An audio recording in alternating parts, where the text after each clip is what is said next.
Good evening. This week's parsha is Parshas Eikev, the second of the Shivit in the Nechemta that Yeshayahu said to console Klal Yisrael. And tonight is also the 40th tape of the shiurim that I'm saying on YouTube.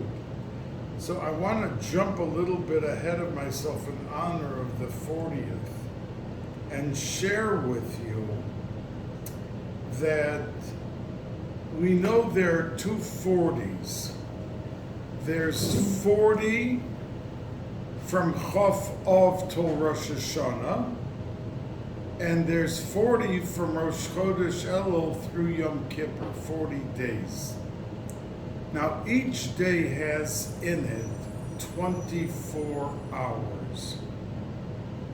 So 40 days times 24 hours means that from Rosh Chodesh Elul through Yom Kippur, or from Chof Av up till Rosh Hashanah, you have a total of 960 hours, because 40 times 24.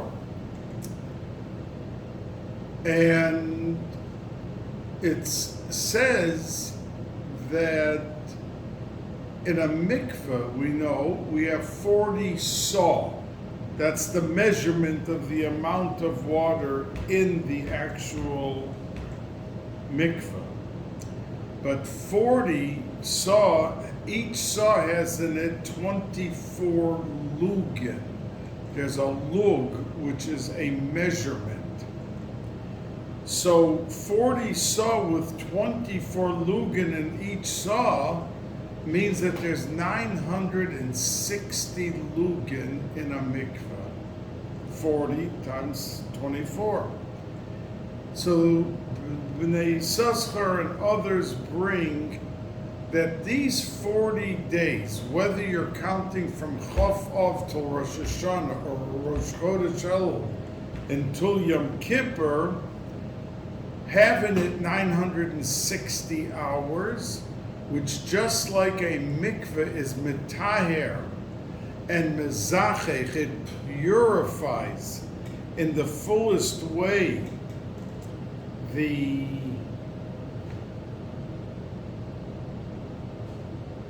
lack of tahara, and it reinstates and is mitaher and mezachech when one goes into the mikveh. So too these 40 days that have 960 hours, each set of 40 days,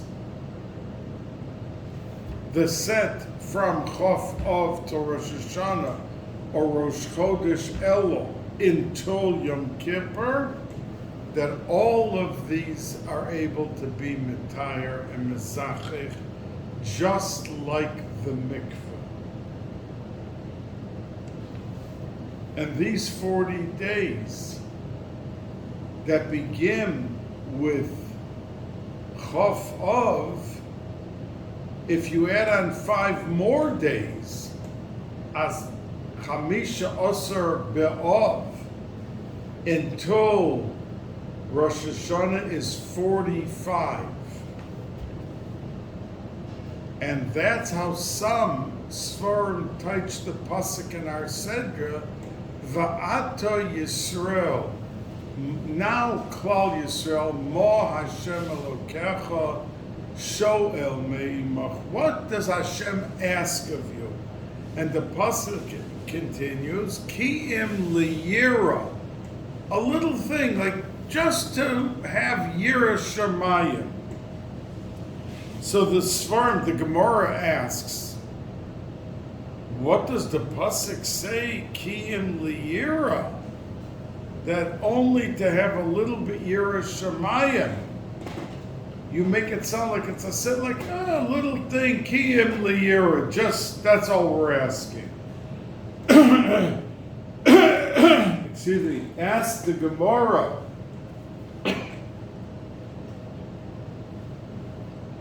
is Yira then a small thing, Atu Yira Milsa Zutusahi.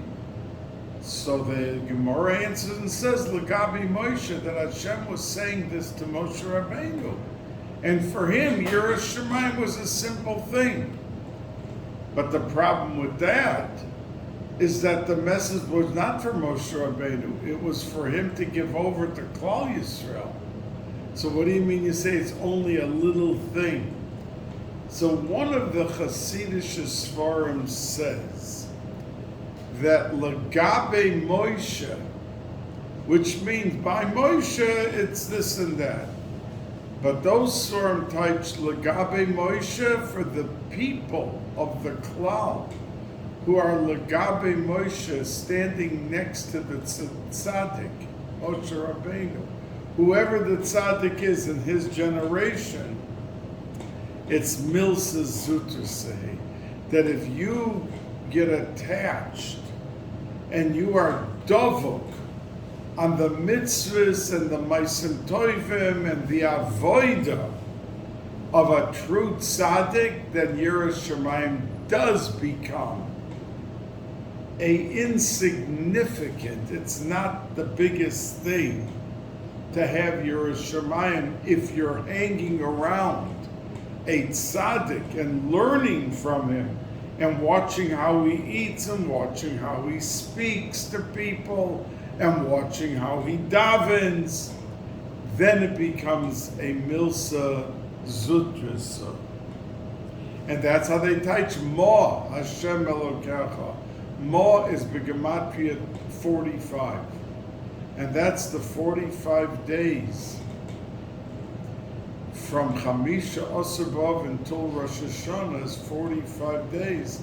That's the job of each and every Yid to uplift and improve his Yiras Shamayim that he has. Because bottom line, a person can do a lot of good things. But if he doesn't have Yiras Shamayim, it's going to be a shortfall in his lifetime at some point. Because you can't live and grow and be enmeshed in ruchnius without proper Yiras Shamayim. Now, and that's the 40th shir, and why I tied it into the 40 days, which will be upcoming very shortly, from now until Rosh Hashanah or Yom Kippur. Now the pasuk at the beginning of the Sedra says, V'hoya Eikev tishmu, that and it will be because you are listening to the Torah and the mitzvahs and everything that's incorporated, then you're going to Shamar Hashem L'cha, and you're going to get Va'ahevcho Ve'rachecho Ve'erbecho Ve'rach Privitnecho Friad Masecho, that there's going to be tremendous brachas which are going to come. So some of the Meforshim teach and say that V'hoya is a loshon of simcha, that Eikev means because, but it also means heel. The heel is the lowest part of the body. There's nothing under the heel. That's the end. So the pasuk is saying that when you do all the mitzvahs, there's a tendency for the very important mitzvahs, putting on tefillin and shmiras Shabbos and kashrus. But if something is a mitzvah saseh d'oraisa, but it seemingly is not as awesome as some of the other mitzvahs, we tend to slack away, we tend to slide away from the zest and the zeal and the fervor that we should incorporate into every mitzvah. we reserve it commonly for the more outstanding mitzvahs. So the pasuk is saying, the Rishon, or Rabbi Yisrael Rishon, Zecher Tzadik V'Kodesh L'Vrocha, said basically the same thought, that V'hoya, it's a simcha, because we know V'hoya is a simcha, but Vayehi is sad. Why? When will it be a true simcha? Eikev tishma'un, even the smallest mitzvahs that are like comparable to the heel, the head and the eyes and the ears and the mouth and the hands take much more priority than the heel. But if we realize that a heel carries the weight of the body 24 hours a day, and it's an unbelievable amount of weight that is condensed onto the heel, how it services us, we wouldn't look at it as an inferior creation. But the pasuk is being meramez, it'll be a big simcha, that if even the mitzvahs that you take lightly, comparable to the Eikev, v'hoya ki Eikev tishma'un, that you'll keep the mitzvahs, but there won't be that fervor. But you'll keep it like you keep the other mitzvahs, then you're going to thrive. You're going to enjoy gashmias, ruchnias. Everything will come your way and will be able to put you on ground level power equal to the most important things that we do in our day and that we incorporate into our daily lives.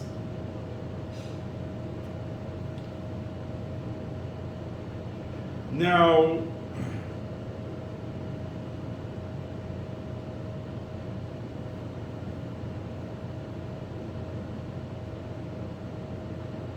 there is benching in our Seder this week, but you'll find a few psukim later that it says again, but it doesn't say uveirachta, and you will be blessed. It says, Hishamru lochem, pen tishkach, you may chas v'shalom begin to forget HaKadosh Baruch Hu. Why the change of the lashon? Now,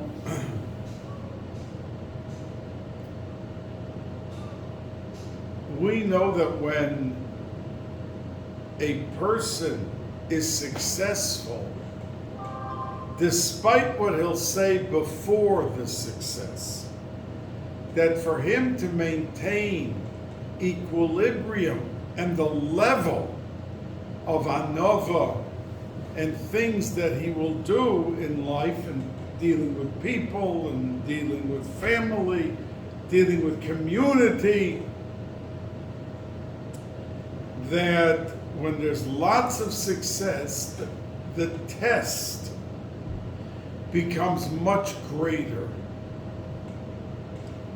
Because success brings independence and even haughtiness, arrogance with it, because he's succeeding. So,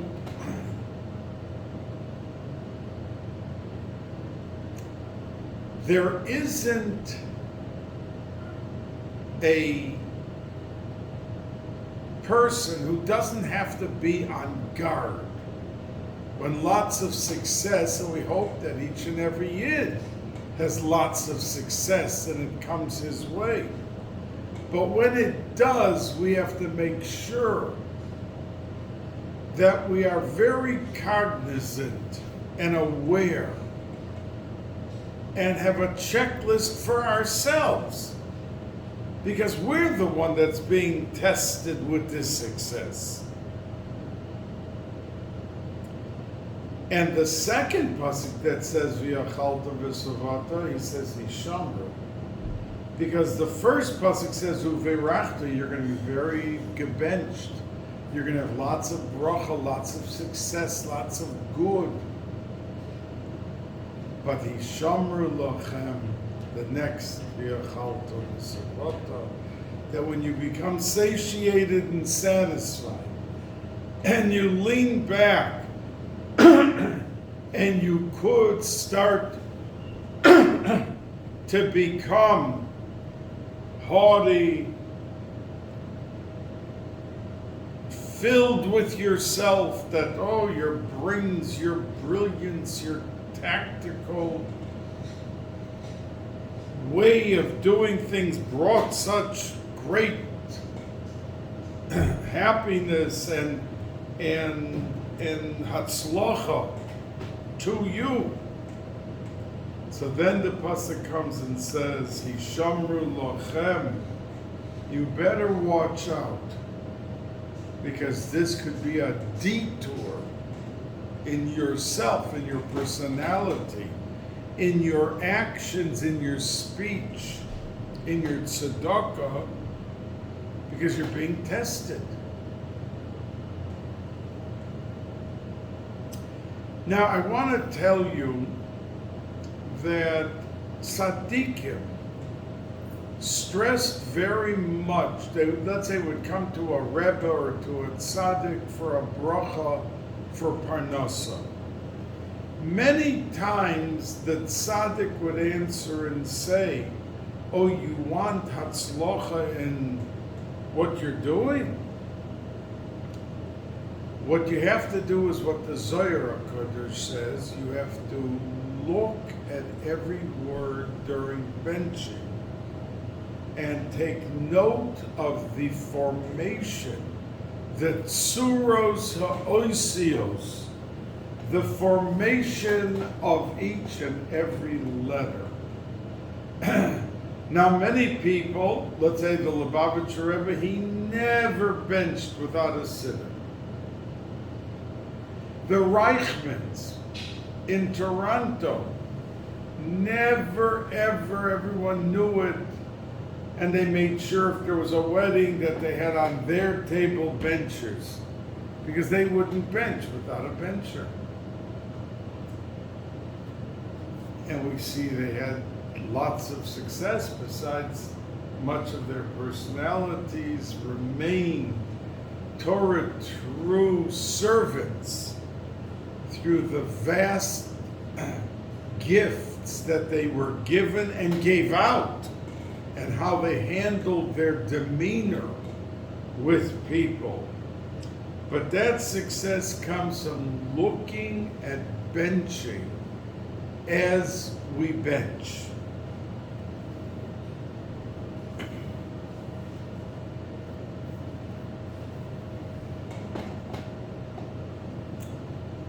And we know that benching is a dioraisa. If somebody gets up and says, "Did I end up making a borei nefashos?"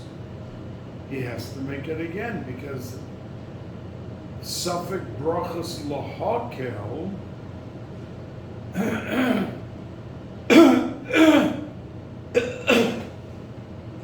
excuse me, he does not have to make it again. But if it's benching, and he suddenly says, "Oh, wait a second, I left the house, did I end up benching?" and he's not sure, he has to bench again.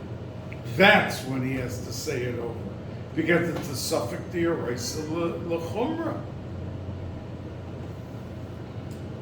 And benching is something that could win the day for each and every person.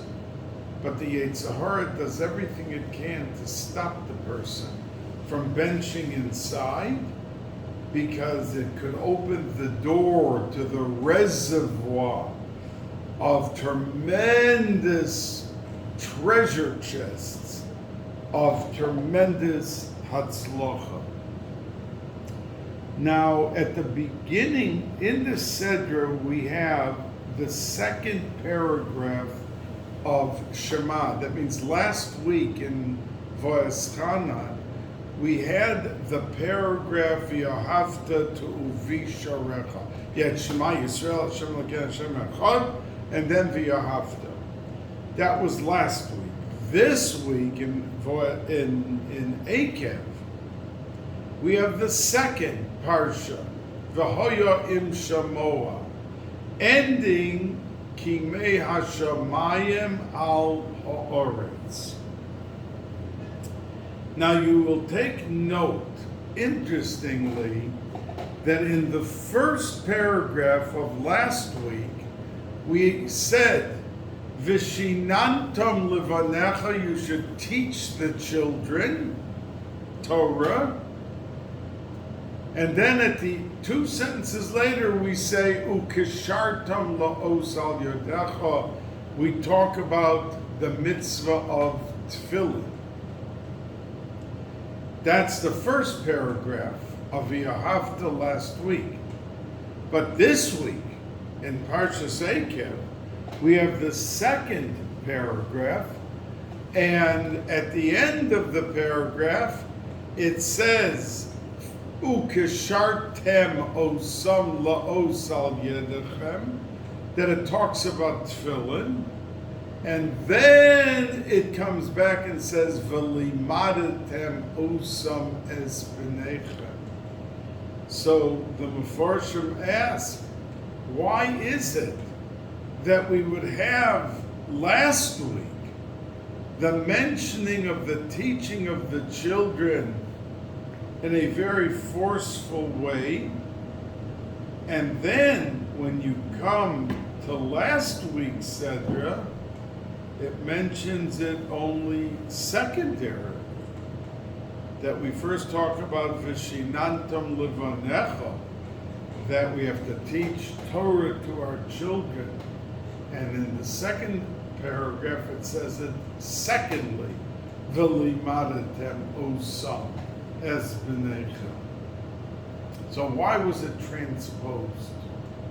And the answer given is that when we have a child and someone is blessed with the beauty and dignity of the Tselem Elokim of HaKadosh Baruch Hu on that new child, we want to do everything perfect, and we continue when the child is 4, how he washes Negelwasser, and how he quickly has tzitzis, and how he does this, he does that.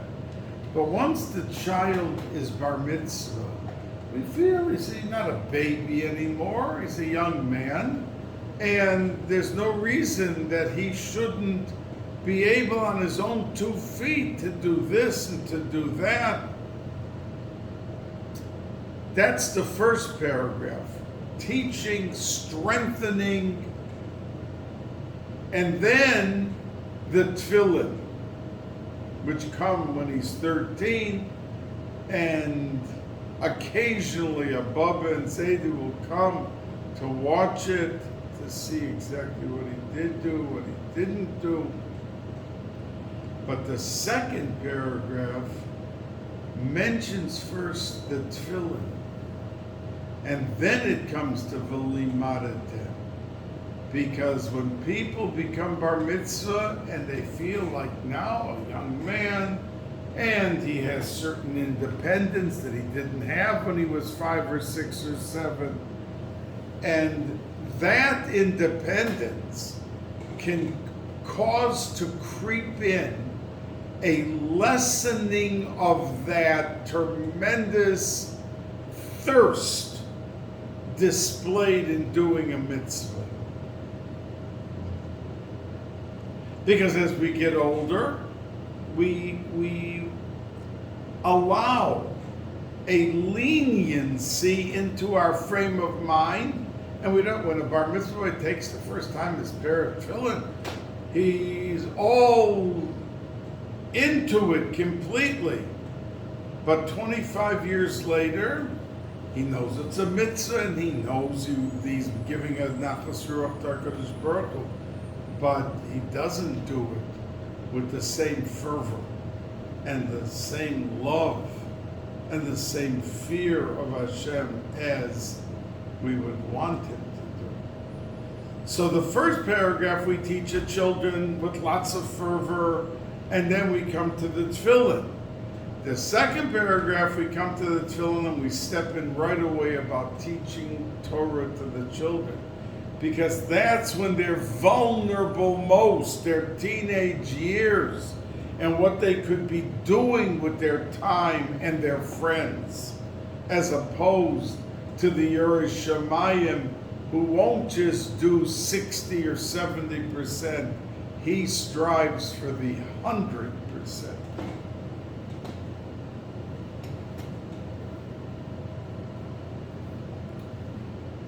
Now, the Gemara says on the pasuk, "Vaya'ancha vayarivecha," that Hashem, Moshe Rabbeinu said to him, he afflicted you, vayarivecha, and he caused great dissension that you had, and on that, Vayancha vayarivecha vayachilcha es hamon, and he fed you the mon, which was miraculous.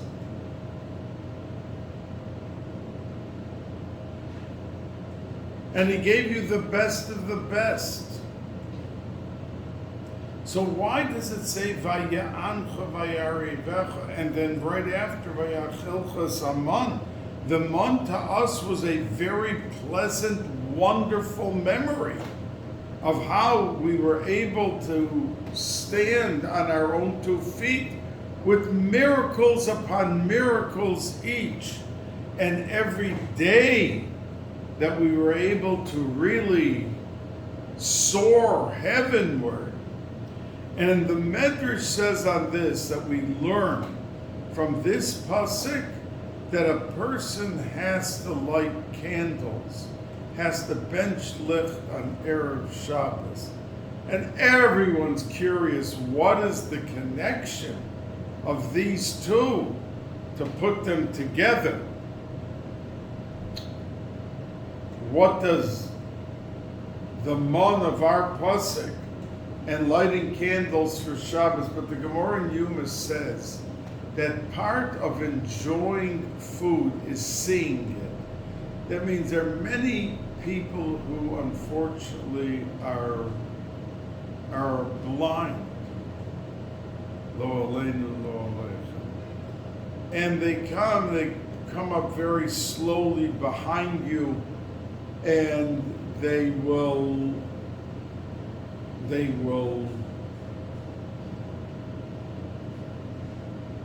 look at food, but they can't see it. So when they eat, they don't become fully satiated.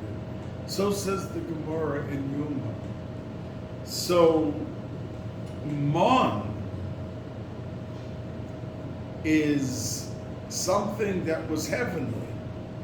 You could actually think of whatever food you wanted, and you were able to have that taste, but you didn't see it.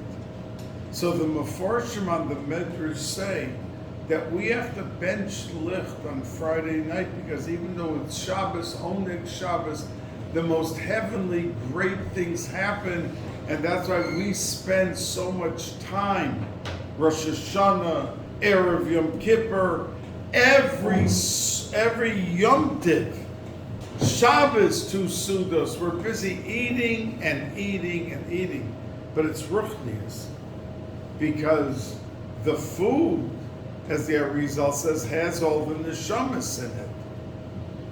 And different foods have tzaddikim, some have rishoyim, different types of foods. But when we have the mon, even on Shabbos, and even with all the good tasting things, but you have to make sure you have candles lit so you can see the food. Otherwise you cannot truly enjoy it. And that the answer on the Medrash is why the Medrash on this pasuk that talks about Vayachilcha es Haman is so auspicious and so important to lead a path to have the true Oneg Shabbos with the lights, because if you're in the dark on Shabbos, it can be tasty, but you're not going to reap the benefit of delicious, delicious food. Now,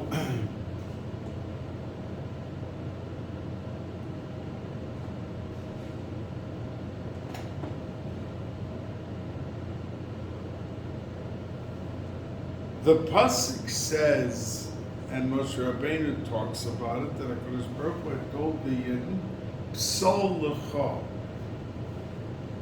that, and the Gemara darshans from that the psilim, the little pieces of glass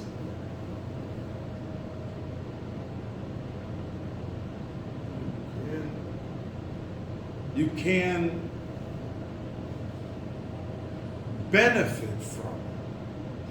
Because we know that by the second that when Moshe Rabbeinu carved out and put the letters onto the second luchos, there were chips of diamond or sapphire. There's an opinion that the luchos were pure sapphire. Imagine if you had a pure one stone sapphire, how much that would be worth? Trillions of dollars. So there was sapphire, there was the second luchos, and as he took his finger and carved out the letters, the chips that fell to the side, psol l'cha, because they all ask, what's pshat l'cha? You don't need the word l'cha, but the Gemara answers and says, because Hashem was telling him, l'cha, that the chips are yours, l'cha, you keep them. And he became fabulously wealthy. Fabulously wealthy. So, the Mefarshim say that the reason that Hashem didn't make him wealthy a different way, but he wanted the Psal L'cha because he wanted a certain message to come along with him, to him.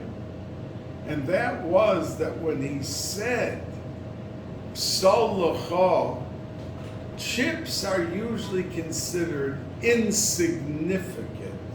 When we take a piece of wood and we carve out something that we want to use, and we cut away, there's chips of wood that fly off. We don't do anything with them. We take them and we put them together and we throw it out. So Moshe Rabbeinu was being told that in your mission in life, there is nothing that is unimportant.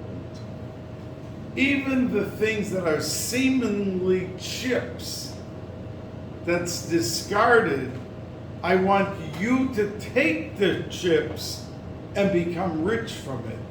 Because the message will be loud and clear that little things on the side have great importance. We have to just realize it. We have to bring out the best in it. We have to bring out what we would like to do and have the benefit of even the spiritual. And it says that when Moshe Rabbeinu became very rich from these chips, it wasn't only rich in the Gashmias, it was because he took the opportunity of realizing that the smallest mitzvah or the smallest involvement with the klal, every day he was involved in klal, can bring out shining examples of luster and brilliance by each and every yid. Now, at the end of our Sedra, there is a pasuk that says, Einei Hashem Elokecha Ba, that Hashem's eyes, it's a reference to Eretz Yisrael. Einei Hashem Elokecha Ba, that Hashem looks at Klal Yisrael and takes note of every act and every good thing they do. Mereishis Hashana, from the beginning of the year, ad Achris Shana, till the end of the year. So the Balatanya asked that the pasuk starts with a statement, Mereishis Hashana, the year, va'ad Achris Shana. And grammatically, that is not compatible.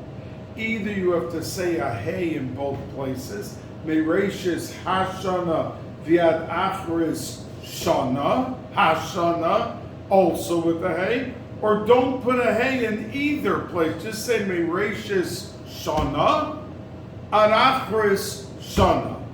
Why in one place is there a hey, and in one place there is no hey? And the answer, he says, because every single person falls under the umbrella of a or and mazel. Now, when the world was created, there was created then an or and a mazel for every year that was going to be. It means a big file cabinet, and when it comes that we say Achos Ketana right seconds before Rosh Hashanah, that mazel and or goes back in from that year into the file cabinet, and the new or, the brand new mazel and or comes for the new year. Many say it comes by Tekiah Shofar, but everyone agrees that the old one leaves us when we usher in Rosh Hashanah. So many explain this Balatanya, that, and it will explain, for instance, sometimes you see a couple who for 17 years they had no children. Lo aleinu, lo aleichem. We wish everyone plentiful, fruitful, beautiful homes and families, that they should, each and every Jewish home and every Jewish person should have it. But sometimes it doesn't happen like that. And then after 17 years or 19 years, the woman is expecting and she gives birth to a baby. Now, she went all of those years to doctors and to tzaddikim for brachas. And why did it suddenly happen that year? And not 14 years after they were married, 12 years, 8 years. Why only 18? So he explains, because the mazel and the or that the person is under, every year it changes. And it could be that his mazel was coming up in the 18th year of his life, that he had to wait for that mazel. The minute the year came in, she's expecting. Says the Balatanya that's why it says Mereishis Hashana, like a Hey Hayediyah, the year, because it wants to accentuate and underscore the fact that there is new mazel and new or each and every year. And after it leaves, after the year, it doesn't come back. It's only for that year. And it was created in Sheshis Yemei Bereshis for all the thousands of days, years that we have ahead of us, that since creation we're in 5,782. So there was tremendous glow of bracha, or, and everything that comes with it for the person, but it only strikes and falls into his domain and the one that he's attached to.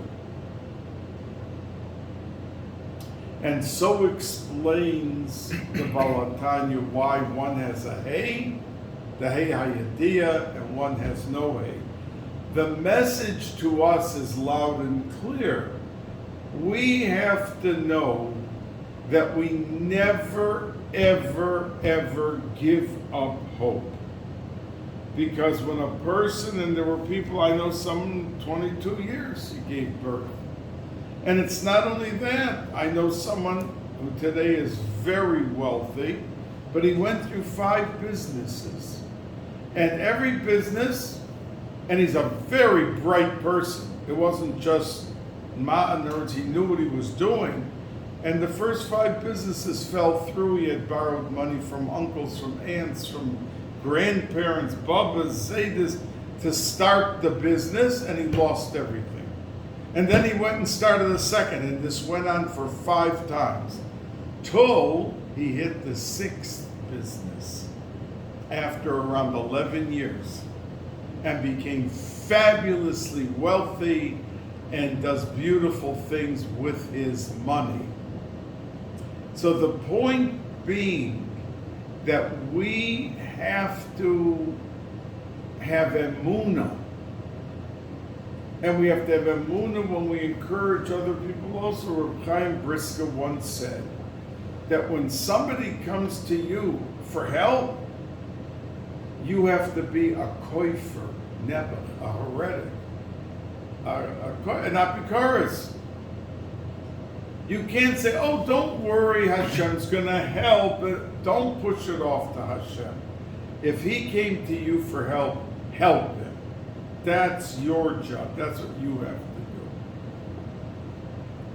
And you have to be, and those are his words, Reb Chaim Soloveitchik,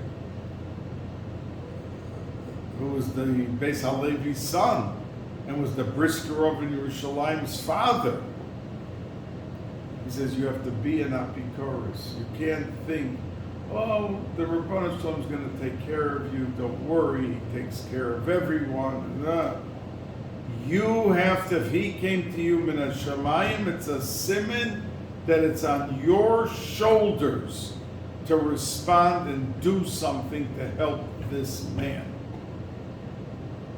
And you have to do your best at it. So all in all, that when we're coming into a Chodesh Elul, another 2 weeks, I know it's not right over here, but we spoke about the 40, and we know that Noach had water in the world. The flood was 40 days, because it says that the Torah was supposed to be given through Noach for 40 days, just like Moshe Rabbeinu was 40 days on the mountain. But because of the generation, what was going on, it didn't come down as the Torah, it came down as water. And Ein Mayim El Torah. And that's why it rained for 40 days and nights. And it was not a Siman Bracha, it was a Klala, everyone died. But anyone who was inside of the water was not touched. Because Mayim does not take any curse or anything negative. And that's why the fish during the flood, the Mabul, they all lived. They weren't touched, they didn't die. The whole world was wiped up, not the fish, because it's inside the water. So as we immerse ourselves in the 40 days of mikvah, which is corresponding to the 960 hours of Rosh Chodesh Elul to Yom Kippur, or Chof Av, which is in another couple days until Rosh Hashanah, that these 40s have great meaning to it. And I thank the Rabbeinu Shalom that he gave me and everyone the schos of saying these shiurim on YouTube. And today indeed is the 40th video.